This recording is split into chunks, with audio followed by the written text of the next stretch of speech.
What's up, guys? I know it's been a while since you've seen me. As you can see, I'm sitting in my car right now. I'm actually on my lunch break, so I might be covered in food, and you might see me like bite a sandwich or something. But basically what this is, I've been thinking for a while that I wanted to do a video series where I just talk about like dope animation that I'm watching and like analyze it and you know, go over just like what exactly I'm into and what's hot for me at the moment, because a lot of people, you know, generally ask me what my opinion is on certain shows and stuff. And like back in the day, I didn't have a lot of time to really watch a lot of stuff, but now I do catch it up on stuff, and I've seen a lot of shows and I'm watching a lot of new things. So you know, I thought, hey, maybe I'll do that video thing I've been wanting to do. And I originally planned it, I wanted to like have it in the studio and have it be like super high production quality and stuff like that. But the problem with that is you spend so much time overthinking the production aspect of it that you never get to actually making the videos. So that's what this is. This is an attempt to me, like lo-fi version, an attempt to just, you know, get the content out and just talk. I don't even have a name for this series yet, but this will be a series. I don't know how frequently I'll update, but it will be a thing. So before I talk about any cartoons, I feel like I have to explain sort of my aesthetic that I like in animation. Like, well, my favorite aesthetic, like my own personal aesthetic that I also try to incorporate into my own work. And it's what I refer to as Saturday morning. And when I say that, I mean it almost like the idea that Saturday morning is a genre, the way like film noir is a genre or horror is a genre. Like if I was talking about horror, if I said horror movies, you know, there are certain parameters and ingredients that make up a horror movie, where if I say that term, you instantly, you know what I'm talking about. So like for horror movies, you know, there's always murder, somebody's getting killed, there's a killer, it's gory, it's filmed a certain kind of way, the soundtrack sounds like, you know, a certain kind of way. So there's this formula that it follows. So that when I say Saturday morning, that's what I'm talking about. And for me, Saturday morning, it follows a structure where, you know, there's an intro, and this is kind of based on like when I was actually watching cartoons in the 90s. On TV on Saturday morning. Sorry, I'm like I said, I'm eating lunch. But so it's based on my experiences in my youth watching Saturday morning cartoons. So like the ingredients for a show to be Saturday morning, in my own opinion, it has to have an opening credit sequence that's fairly elaborate. So a good example of that would be, I don't know, Steven Universe. Steven Universe has like a unique intro that's not just like a clip show. You know what I mean? I was gonna say Teen Titans, but I kind of don't like that intro. It's okay, but like the intro, I would say for a show to be Saturday morning, the intro is probably one of the most important ingredients, because it's like a commercial for the show. It's almost like false advertising, where it's extremely high quality animation, and it's sort of cut like a video, like a music video, and the whole point of it is to commit you to watching the show for the next 30 minutes. Like, it's supposed to get you hyped. You're supposed to look at that intro and be like, I love this show. I forgot that I loved it, but I just saw this thing and now I remember I love this show. So to me, that's a key ingredient. So that's one. The second ingredient is how it's put together, like the presentation of it. So that has a lot to do with, like, after the credits, maybe there's a title screen, and the formula that the episodes follow in their arc. So generally, like, if it's it's 13 standalone episodes, and then the last 2 episodes of the season are one story, there's really loose continuity, you know what I mean? And the season finale is like the big deal, where it's a 2-parter, and lots of little minute things like that. The way the characters talk, there's a cheesiness to it that I really like, that anime kind of does now. Like, anime is really, like, one of the things I really like about anime nowadays is they really adopted this aesthetic. Like, they got it. It's like the reason I like anime so much right now. It's a bunch of other smaller, like the color palette, like vibrant, bright colors that are almost like candy colors, like they look like different flavors of Starbursts, like, you know what I mean? So stuff like that. Any like thing that really reminds you of that time period where you were actually watching cartoons on Saturday morning. You know what I mean? I'm trying to reproduce that, but I also really like shows that adhere to that formula. I like other things that don't, but it's like one of my favorite things. So, having said that, I want to talk about a couple of shows that I watched last night. I watched the first 2 episodes of Darling in the Franxx, and I watched, I've been watching Pop Team Epic. And last night, specifically, I think I watched 2 episodes of Darling in the Franxx, and then after that, I watched whatever the newest episode of Pop Team Epic was. And I wanted to talk about both of those shows because they're really similar to me in like their whole aesthetic. But before I get into that, I just want to talk about let me talk about Studio Trigger for a second. Okay, let me take a sip, and then I'm gonna talk about Studio Trigger. Hold up.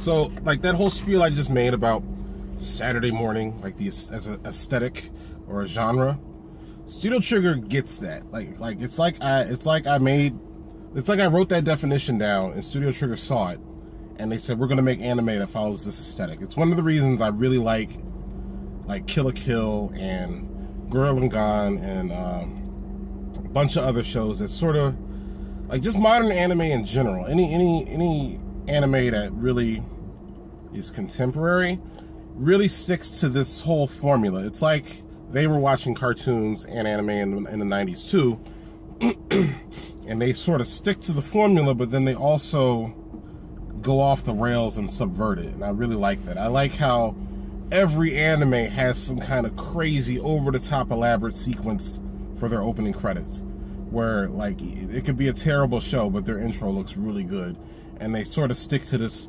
Like, anime has its own sort of formula. It's really similar, but you know, it sticks to the same formula, and sometimes, you know, I feel like anime right now is really self-aware and self-referential. So it seems like what a lot of modern anime is doing is that they're following the formula for like the setup or the premise or whatever, and then like flipping it on its rails. So a good example of that would be Kill la Kill. Kill la Kill is a prime example of that. You know, I mean, Kill la Kill is a throwback to a certain kind of anime show, and it reminds you of a lot of anime and a lot of anime that you've seen before, but then they sort of go their own direction with the concept and the ideas and stuff. And that's the feeling I'm getting from Darling in the Franxx. So let me tell you about Darling in the Franxx. I watched the first 2 episodes. I don't know, like, I wasn't excited about this show. Not the way I normally am about a Studio Trigger show. Like, I love the way it looks, and it definitely has the earmarks of a certain kind of show, like a Trigger show. And I watched the first episode, and I kept thinking to myself, man, this is so similar to Evangelion, to the point where there are shots that look like they're specifically referencing like shots from Evangelion. And the premise seems really similar, and just all the characters. Like, there's a scene where they're going down an elevator. It's almost, I haven't looked at Evangelion in a long time, but it looks like a one-to-one reproduction of this scene where they're going down the geofront. They don't call it a geofront, but it is a geofront. And you can see the buildings in the background, and they're going down this elevator, and the characters in the foreground silhouetted. It's like a shot straight out of Evangelion. So I was watching this show, and I'm like, it looks good, and it looks like something I would normally be into. But I was like, it's really similar to Evangelion. And it's similar to a lot of giant robot shows. And I was disappointed because I was like, oh, is this what we're doing, man? We're just gonna make some generic robot show. And I was kind of not feeling it. Like, I liked the way it looked, and I was thinking to myself, you know, I'll probably watch every episode of this, but it's not going to be like when I saw Kill la Kill for the first time, or something like that. So I was kind of like, meh, you know, I like the way it looks. The designs are cool. I like the way the robots look.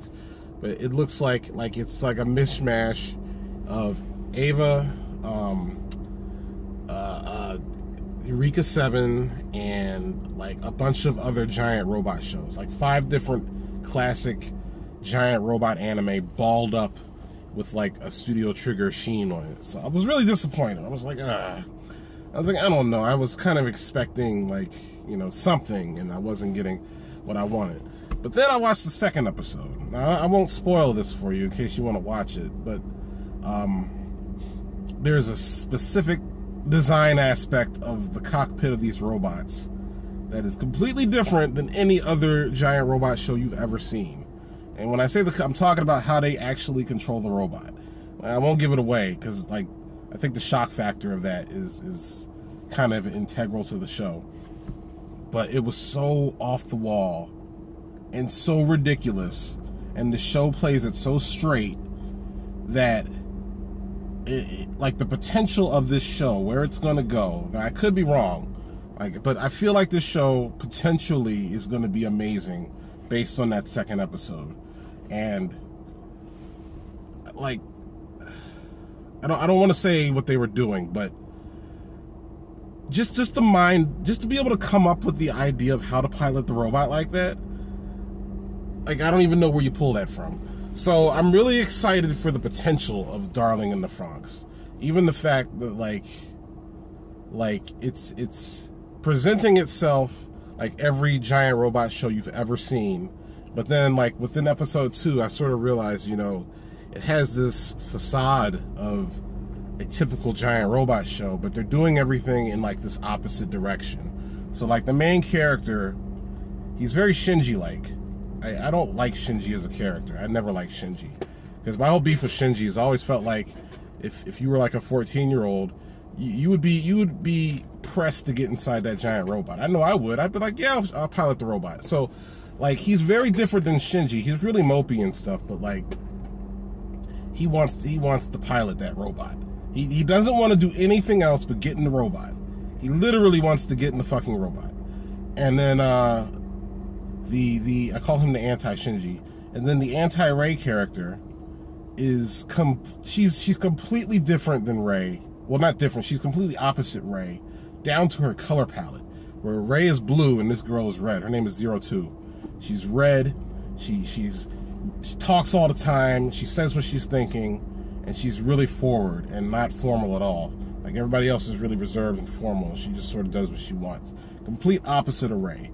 So, based on those two characters and the situation with how they pilot the robots, I anticipate this show is going to be like nothing I've ever seen before. So I'm really excited about that. There's Pop Team Epic. I like Pop Team Epic, but I don't know how to explain why I like it. I think it's more to do with how, you know what it is? It reminds me, the way it's put together and the presentation, sort of the Spitfire vignettes they do. It's like they'll have a punchline, and it's just like a bunch of shorts with a punchline. Sometimes they're funny and sometimes they're not, but they just keep going. And it really reminds me of like Liquid Television, or like just like independent animation from the 90s, where they weren't afraid to experiment or sort of go off and try different things visually, like so for example, I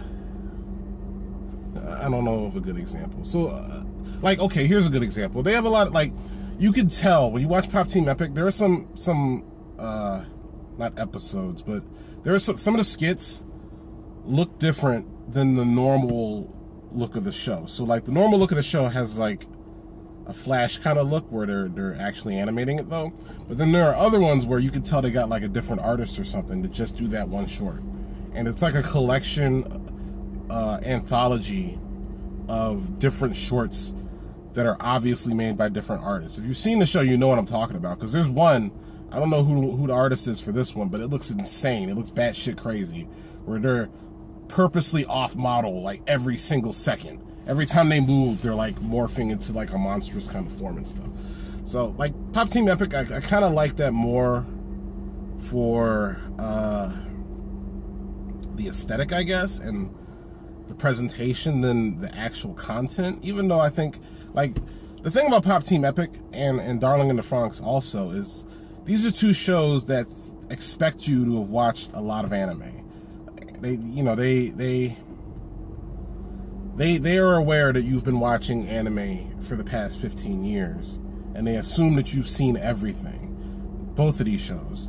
So there's Darling in the Franxx is using that knowledge to set you up. I mean, supposedly, potentially. It could just be it could just be a straightforward show, which I'm hoping it's not. But, potentially they're setting you up to make you think this is just like all the other anime you've seen. And then they're going to flip the script and do something off the wall. And Pop Team Epic takes the same assumption and they say, we know you've been watching anime for 15 years, so now we're going to make fun of it and make all these obscure references to things that only people who have been really into it will get. So there are some jokes where I know they're referencing something that I haven't watched yet, or something, or some fandom that I wasn't a part of.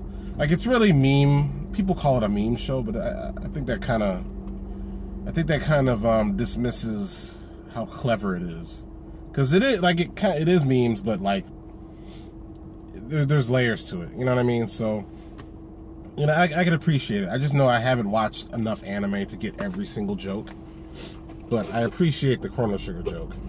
Like, I was like, yo, they got a Chrono Trigger joke in here, and like just random stuff like that. I can appreciate that.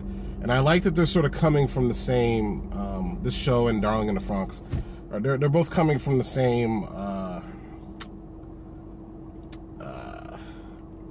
I don't know what the word is, the same place, thematically, I don't know words today, first video.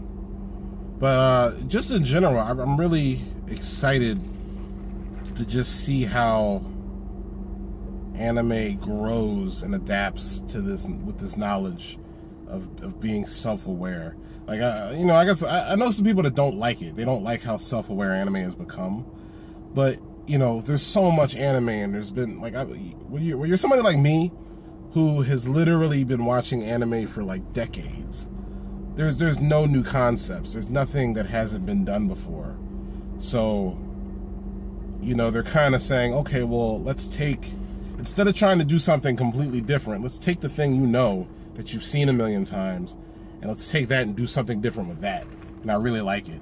So another prime example of that is My Hero Academia, which is a show I didn't like at first, but after season 2, I was like, yo, that is my #1 show. That show is so good.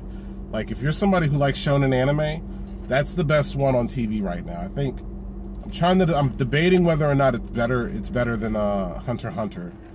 Hunter x Hunter is pretty good, and it's still really early for My Hero Academia, but the thing I like about My Hero Academia, and just like all these anime in general, is they're taking this risk with like their first episode or their first season, where they're willing to risk their audience to do this setup just for the payoff, regardless of. So like when I say that, what I mean is like first season of My Hero Academia, I was like, it looks nice, it's shiny, and I like the main character, but like it's another school show. It's another kids with powers in school learning how to use their powers. There's a million fucking shows that have done that.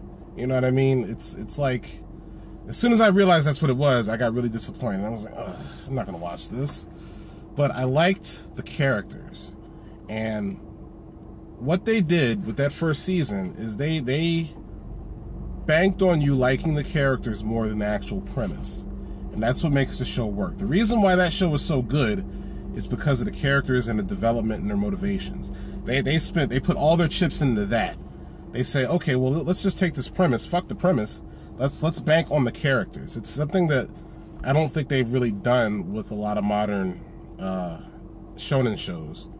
So then they do something off the wall. They have a tournament arc, the second season. And like when I saw season 2 come out and I saw it was a tournament arc, I was like, what? Because to me, let me tell you what a tournament arc means to me.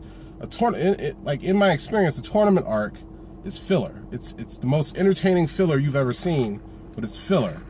We're gonna have, like, we don't have story, so we're just gonna have a bunch of fights back to back to drag the story out. And each fight is gonna take 3 episodes. And there's gonna be 2 really good fights out of 10 fights. You know what I mean? The narrative comes to a grinding halt once you enter a tournament arc. And I was like, why would you do a tournament arc in your second season? Like, that doesn't make any sense to me. I don't know who these characters are.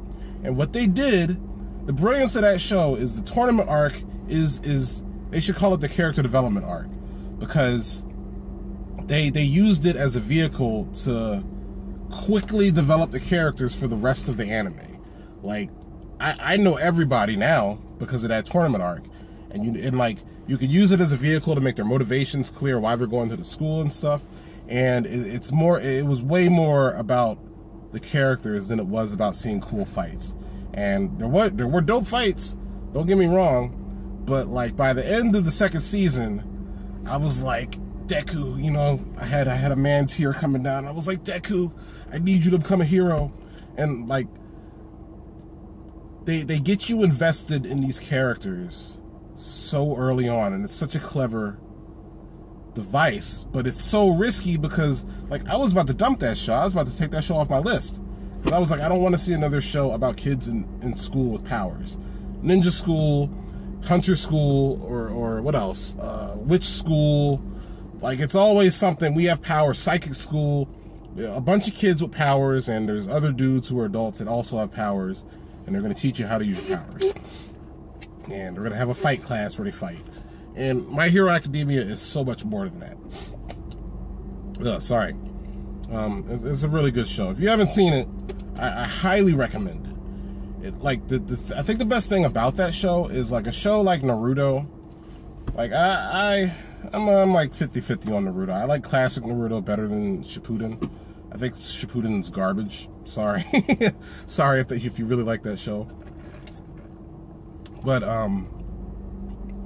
you know, Naruto as a character, he's kind of deep, but, like, really, his motivation is just to become Hokage and to be recognized, because people ignored him when he was a kid. That's it. Like, that is Naruto. He just wants to be recognized, and he wants to be Hokage. Whereas My Hero Academia, what is the asshole's name? Bakugo. Like, he's a jerk. He is the hater character and the foil for the main character. But he is so complex. Like, he is one of the most well-written characters I've ever seen in the anime, as far as, like, a rival character, where he doesn't just exist to be the opposite of the main character. Like, his motivations and, like, his belief system, and, like I could make a whole video about that. But, you know, well, the point of me bringing up that whole thing and talking about that show for so much is that is a prime example of a show that follows the Saturday morning aesthetic. It's also the icing on the cake for me, because it has, like, the really strong intro, and it has this formula that's kind of a fake formula. It seems like a formula that you've seen before, but by the middle of season 2, you're like, oh, this is some next level shit. Like, they're doing something different, and I'm for it. So that's like all I got. That's what I'm watching. That's my top. Well, not my top 3, but, like, that's what I'm watching right now. I'm also watching Dragon Ball Super, which is a different kind of show compared to those. Dragon Ball Super is kind of bad, but I love it. And they're doing something completely different. They're taking your nostalgia and banking on it Like, they're saying, we know you've seen every single episode of Dragon Ball Z. So what we're gonna do is bank on your nostalgia. And like, that's the only thing that show has for it, is nostalgia. Like, I get to see Vegeta grow as a character and be a good dad, and Goku be like the biggest jerk and all this stuff. But, you know, really, if you're somebody who like wasn't a Dragon Ball fan, this show's not gonna turn you. It's kind of a bad show. But, you know, I love it. What else am I watching? I think that's it. That's like all I'm watching. I watched Devilman. Man, I could do a whole video about Devilman, but I think I'll keep that brief and say I liked it. I was gushing about it on Twitter for a little bit, and then I stopped because there's a lot of people that follow me who aren't necessarily they're not ready for a show like Devilman. Like, they want to see like kind of generic anime, or they want to see just cool things they haven't seen before. And I think you got to be a certain kind of individual to really like Devilman. And I don't mean that in like a weird or bad way, but like, I think you got to be the type of person that can see past the surface level value of Devilman to really enjoy it. And man, it's good. I love the way it looks too. There's a lot of people that don't like the way it looks, but I thought it was brilliant. I thought the last 2 episodes kind of shaky compared to the rest of the series, but all in all, I like it, and I think it's brilliant. I thought it was really good. I think that's all I got, though. Yeah, that's pretty much all I got. So, this is going to be the first of a series. And hopefully I'll have a lot more to say, and all my videos won't be 27 minutes long. But yeah, and maybe I'll come up with a title for this video series by the time I post this video. But yeah, I'm gonna eat the rest of my lunch and go back to work. And you guys can leave a comment, tell me what you think, and tell me what you think of the shows that I was just talking about, if you agree with me or not. I will catch you guys on the flip side.